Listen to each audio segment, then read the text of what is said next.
शिव गीता 17वां अध्याय। श्री शिव कहते ही अव्यक्त से काल की उत्पत्ति हुई तथा उसी से प्रधान पुरुष की उत्पत्ति हुई है और उनसे यह सब जगत उत्पन्न हुआ।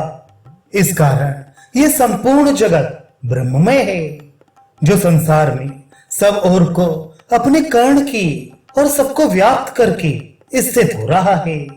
सब जगत के पैर, जिसके चरण और सबके हस्त, नेत्र, सिर, मुख, जिसके हाथ, नेत्र, सिर, मुख हैं, जो संपूर्ण इंद्रिय और गुणों के आभास से युक्त शरीर में स्थित है और जो सब इंद्रियों से वर्जित है। सबका आधार सदानंद स्वरूप, अप्रकट, द्वैत रहित, संपूर्ण उपमा के योग्य, सबसे परे, नित्य तथा प्रमाण से भी परे, निर्विकल्प, निराभास, सब में व्यापक और अमृत स्वरूप, सबके पृथक और सब में स्थित, निरंतर वर्तमान, निश्चल, अविनाशी, निर्गुण और परम ज्योति स्वरूप, ऐसा उस स्थान को विद्वानों ने वर्णन किया है। वह संपूर्ण प्राणियों का आत्मा, बाह्य और आभ्यंतर से परे जिसे कहते हैं, वही मैं सर्वगत, शांत स्वरूप, ज्ञानात्मा परमेश्वर हूँ। ये स्थावर जंगमात्मक संसार मुझसे ही उत्पन्न हुआ है। सब प्राणी मेरे ही निवास स्थान हैं, ऐसा वेद के जानने वाले कहते हैं। एक प्रधान और एक पुरुष, ये जो दो वर्णन किए हैं, उन दोनों का संयोग करने वाला अनादिकाल है। ये तीनों अनादि हैं और अव्यक्त में निवास करते हैं। इनका वो तदात्मक रूप है, वही साक्षात मेरा स्वरूप है, जो महत से लेकर ये संपूर्ण जगत उत्पन्न करती है। वे संपूर्ण देहधारियों को मोहित करने वाली प्रकृति कहलाती है। ये पुरुष ही प्रकृति में स्थित होकर प्रकृति के गुणों को भोगता है। अहंकार सहित होने से 25 तत्व निर्मित यह देह कहलाता है। प्रकृति का प्रथम विकार ही महान कहलाता है। यह आत्मा विज्ञान शक्ति युक्त स्थित रहता है। पीछे उसी से विज्ञान शक्ति का जानने वाला अहंकार उत्पन्न होता है। उस एक ही महान आत्मा का नाम अहंकार कहा जाता है।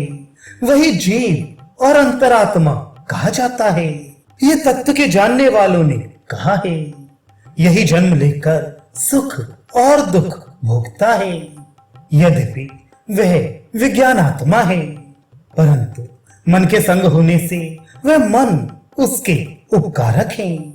अज्ञान के कारण इस पुरुष को संसार की प्राप्ति हुई है और प्रकृति से पुरुष का संयोग होने से कालांतर में पुरुष को अज्ञान की प्राप्ति हुई है। ये काल ही जीवों को उत्पन्न करता और काल ही संहार करता है। संपूर्ण ही काल के वश में है, परंतु काल किसी के वश में नहीं है। वही सनातन सबके हृदय में स्थित होकर इस सब को जानता है और वश में रखकर शासन करता है। उसे ही भगवान प्राण स्वरूप सर्वज्ञ पुरुषोत्तम कहते हैं। मनीषी विद्वानों ने इंद्रियों से परे मन को कहा है। मन से परे अहंकार, अहंकार से परे महत है। महान से परे अव्यक्त और अव्यक्त से परे पुरुष है। पुरुष से परे भगवान प्राण स्वरूप हैं। उससे यह सब जगत हुआ है। प्राण से परे आकाश और व्योम से परे अग्नि ईश्वर है। सो मैं सबसे व्याप्त शांत स्वरूप हूँ और मुझसे यह सब जगत विस्तृत हुआ है। मुझसे परे और कुछ नहीं है। प्राणी मुझको जानकर मुक्त हो जाता है। संसार में स्थावर जंगम इनमें किसी को भी नित्यता नहीं है। केवल एक मैं ही व्योम रूप महेश्वर हूँ। सो मैं ही सब जगत को उत्पन्न करके संहार करता हूँ। माया स्वरूप मुझ में काल की संगति होकर मेरी स्थिति से ही काल संपूर्ण जगत के उत्पन्न करने में समर्थ हुआ है। कारण संपूर्ण प्राणियों की आयु की संख्या करने से ही इसका नाम काल हुआ है। यदि अनंत आत्मा सब जगत को यथा योग्य रखता है, यही वेद का अनुशासन है। किसी को महादेव, कालात्मा, कालांत आदि नाम से उच्चारण करते हैं, यही दैत्यों का संहार करते हैं। इस प्रकार जानना उचित है। सूत जी बोले, हे ब्रह्मवादी ऋषियों, तुम सावधान होकर सुनो। हम उन देव देव आदि पुरुष का महात्म्य कहते हैं, जिनसे यह संपूर्ण जगत प्रवृत्त हुआ है। शिव जी बोले, अनेक प्रकार के तप, ज्ञान, दान और यज्ञ से पुरुष मुझे इस प्रकार नहीं जान सकते, जिस प्रकार श्रेष्ठ भक्ति करने वाले मुझको जानने को समर्थ होते हैं। इससे केवल श्रेष्ठ भक्ति करने वाले मुझे शीघ्र जान सकते हैं। मैं ही सर्वव्यापी होकर सब प्राणियों के अंतःकरण में स्थित हूँ। हे मुनीश्वर, मुझे ये संसार सब लोगों का साक्षी नहीं जानता है। जो ये परमात्मा सबके हृदयांतर में निवास करता है, उसी के अंतर में यह सब जगत है। वही धाता, विधाता, कालाग्नि स्वरूप, सर्वव्यापक परमात्मा मैं हूँ। मुझको मुनि और सब देवता भी नहीं जानते हैं, तथा ब्रह्मा, इंद्र, मनु और भी विख्यात पराक्रमी मेरे रूप को यथार्थ जानने में समर्थ नहीं होते।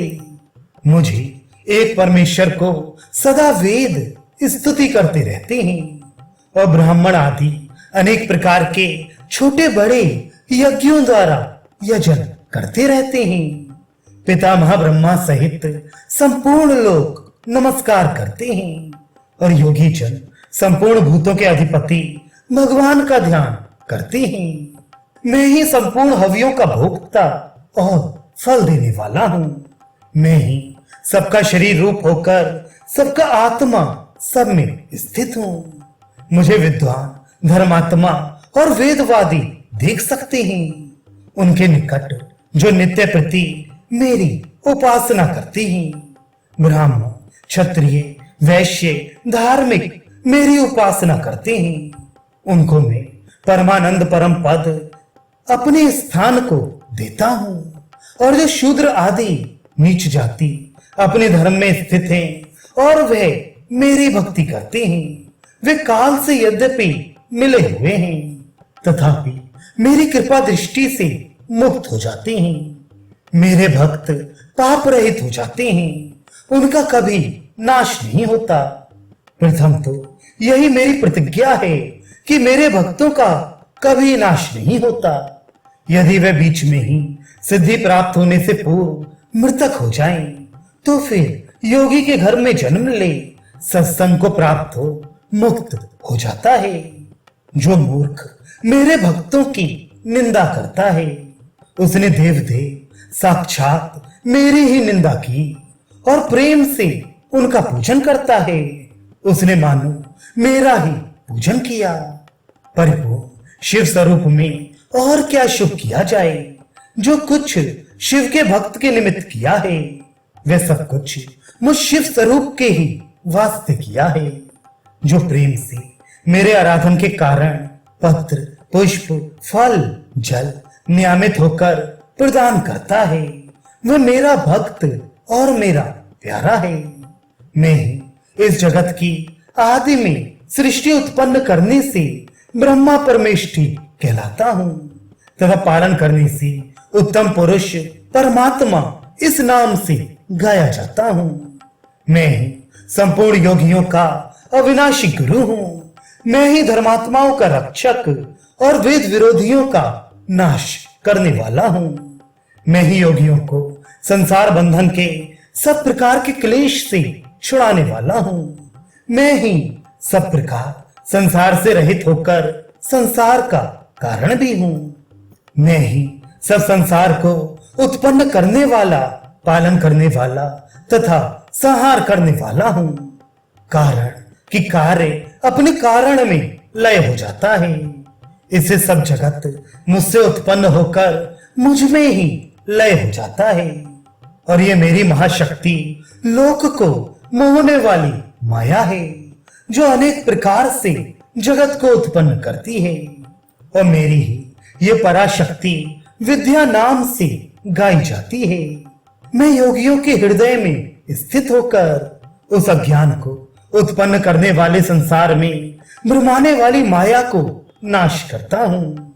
मैं संपूर्ण शक्तियों के प्रेरणा करने वाला हूँ और मैं ही निवृत्त करने वाला हूँ। मैं ही अमृत का निधान हूँ। मैं ही विश्व को धारण करता हूँ। मैं ही संपूर्ण जगत हूँ और मुझ में ही सब जगत है।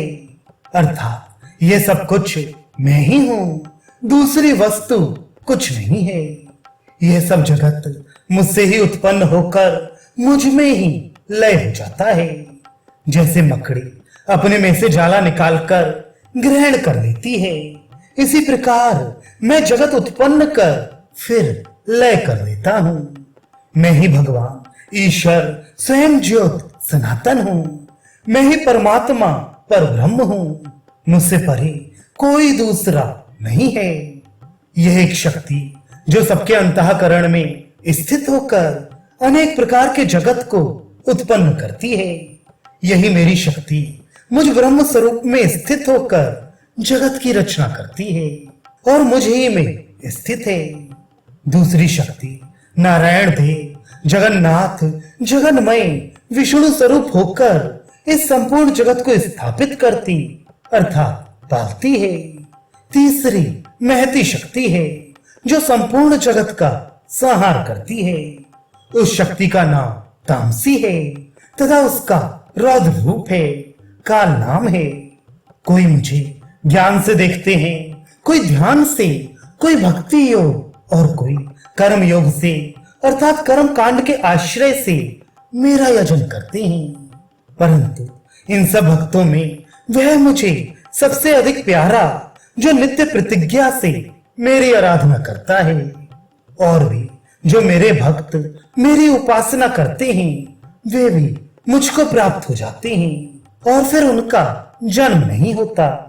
श्रुति भी कहती है कि जो उसकी भक्ति करता है और उन्नति को प्राप्त होने की इच्छा करता है उसे भगवान संपूर्ण ऐश्वर्य देते हैं और वह ही मृतक हो देहांत में भगवान उसे तारक मंत्र का उपदेश करते हैं जिससे उसका फिर जन्म नहीं होता। मैंने ही संपूर्ण प्रधान और पुरुषात्मक जगत उत्पन्न किया है। मुझे में ये संपूर्ण जगत स्थित है और मुझसे ही प्रेरित होता है। मैं इसका प्रेरक नहीं हूँ अर्थात उपाधि से प्रेरणा करने वाला हूँ, ऐसा विद्वान जानते हैं, परंतु वास्तव में प्रेरक नहीं। हे परम योग साधने वाले ब्राह्मणों, जिस प्रकार से मैं प्रेरक नहीं हूँ और जिस प्रकार से प्रेरक हूँ, इसको जो जानते हैं वह मुक्त स्वरूप हैं। अर्थात तत्व विचार से जानना उचित है कि वास्तव में ब्रह्म कुछ नहीं करता। मैं इस संसार को जो स्वभाव से वर्तमान है सब ओर से देखता हूँ, परंतु महायोगेश्वर काल भगवान काल ये सब कुछ स्वयं करता है। पंडित जन मेरे शास्त्र के अनुष्ठान करने वालों को योगी कहते हैं और ये भगवान महादेव महाप्रभु योगेश्वर कहलाते हैं। ये भगवान महादेव महेश्वर की संपूर्ण प्राणियों से अधिक होने से और परे होने से परमेष्ठी ब्रह्मा कहलाते हैं। अर्थात गुण कर्मों के अनुसार अनेक नाम हैं। इनके यथार्थ जानने से परम पद की प्राप्ति होती है। जो इस प्रकार मुझको महायोगियों के ईश्वर जानते हैं वे विकल्प रहित योग को प्राप्त होते हैं। इसमें कुछ संदेह नहीं। मैं ही परमानंद स्वरूप से स्थित होकर सबका प्रेरक देव हूँ। मैं ही सब में नृत्य करता हूँ अर्थात कर्मानुसार सब भूतों का भ्रमण कराता हूँ। जो इस बात को जानता है वही वेद का जानने वाला होता है। इस प्रकार तत्व ज्ञान से मुझे जानकर परम पद को प्राप्त हो जाता है।